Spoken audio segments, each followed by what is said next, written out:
Good afternoon. I-report physics authentic art assessment. So, there are 3 types of assessment. First is diagnostic assessment. This is done in the beginning of a class or school year to determine students' readiness for the set learning objectives. This helps teachers gauge the level of skills and knowledge the students have. They can adjust the lesson accordingly. Diagnostic assessment also identifies students who need extra support, such as children with special needs. So, yung diagnostic is conducted at the beginning of a class or school year to evaluate students' current skills and knowledge. Dito matutulungan din yung mga teachers na mag-adjust para ma-meet yung mga learning objectives. Next is formative assessment. Sino gusto magbasa? Formative assessment. This is done to understand the children's learning achievements and to confirm and review the content of the lesson. Immediate includes checking prior knowledge of the learner so that intervention can be done right away, while the lesson is in progress. During the demonstration, the teacher can ask students volunteer to prepare and explain the process to check understanding. The teacher can roam around, observe, test for understanding, and give immediate feedback while the students are working on their artwork. So, yung formative assessment naman is used during a lesson. Dito, maaaring maglakad-lakad yung mga guro, mag-obserba, magbigay ng feedback habang gumagawa ng artistic works yung mga estudyante. Next is summative assessment. This is performed at the end of the lesson or chapter in order to check students' level of achievement of the learning objectives. This can be assessment of the final work for the day or a final piece for the art exhibition to be displayed at the end of the semester, showcasing the application of the concepts and skills involved from the previous lessons. Dito, kinakandak ito yung summative assessment at the end of the lesson. It often involves assessing final work or projects, such as an art for an exhibition, to showcase how well students have applied the concepts and skills learned throughout the course. So, sources of assessment information. The following types of sources of assessment information are based on Teaching for Artistic Behavior or TAP by Douglas and Jacket, and the Art Teacher's Survival Guide by.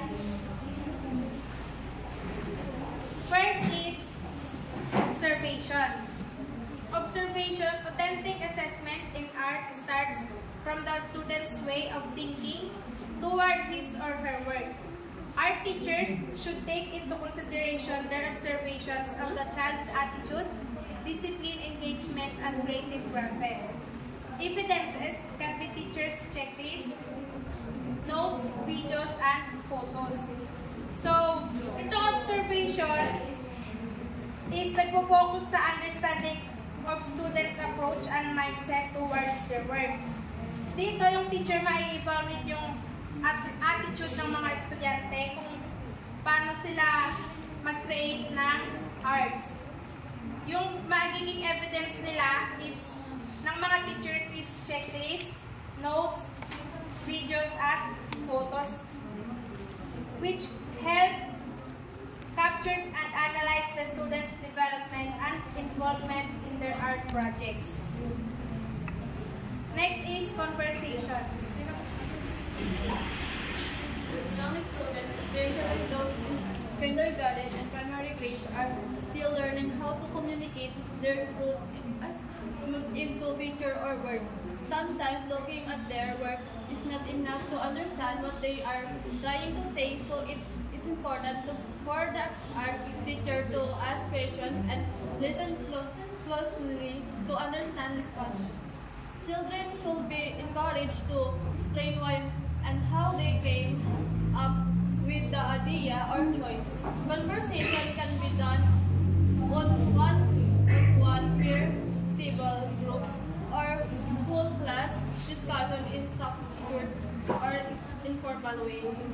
So, conversations are essential in art education, especially for young students who are still developing their ability to express ideas through pictures or words.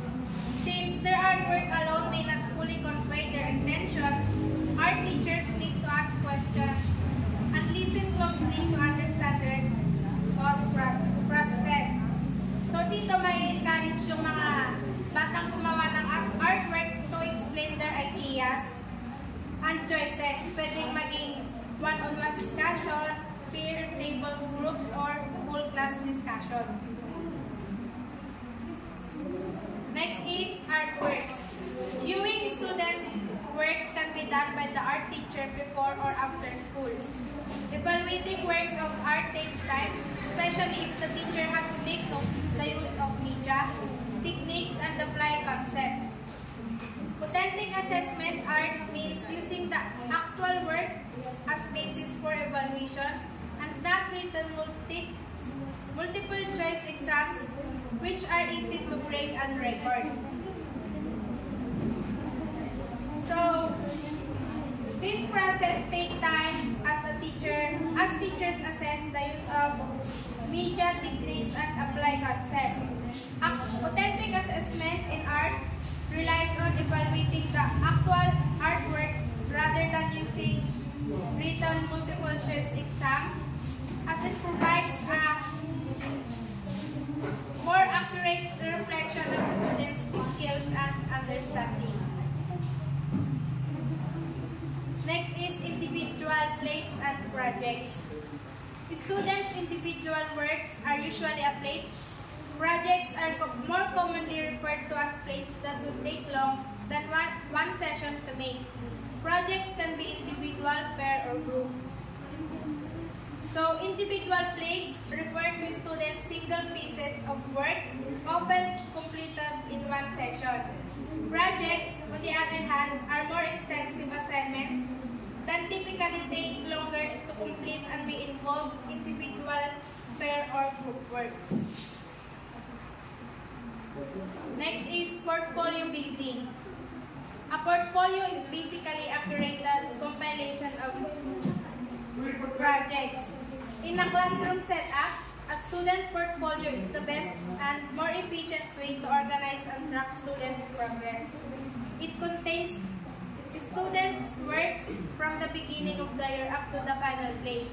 Portfolios can done in different formats. Portfolio is a collection of a student's work, including plates and projects, used to organize and track progress throughout the year. Dito yung parang pinaglalagyan ng mga artworks ng mga estudyante para madaling ma-organize gano'n. Parang hindi makasonsor yung mga gawa. It includes work from the start to the end of the course and can be presented in various formats such as physical folders or digital files. Next is live demonstration. Sino po gusto mag-demonstrate? Live demonstration or on-the-spot events are being interactive and also impressive. As you can see, the creative process is skilled the student. This needs planning because it has to be spontaneous with many interruptions. It's a great way to show talents real time that engage people than just looking at an artwork that is already finished. Some examples are on the spot still life drawing events, landscape painting sessions, and etc. Live demonstrations are interactive events where students showcase their creative process and skills in real time. Ito na yung ginagawa on the spot. These events such as still life drawing or landscape painting session require careful planning to ensure spontaneity and minimal disruptions. Art exhibit. It is an event where all students gather their works for display, curated way in a school or gallery. It can be composed of all their works for year or can be selected or best works only. It can be a real exhibition or it can be online through various platforms. So, art exhibition is an event where students' work are displayed in a curated manner, either in a school or gallery setting. Dito, yung mga gawa ng mga estudyante na artworks, madi-display na sa mga school or sa gallery. Exhibitions can be held in person or online through various platforms. Last is community-based art. Art as a social function. This is an art project involves people outside the school. This includes family, friends, and partnerships of a beneficiary or institution. Dito, yung community-based art projects mai-involve sa collaboration with individuals and groups outside the school, like families, friends, partnership, yung local organization or institution. This project use art to engage with and benefit the broader community, fostering connections and addressing social or cultural themes.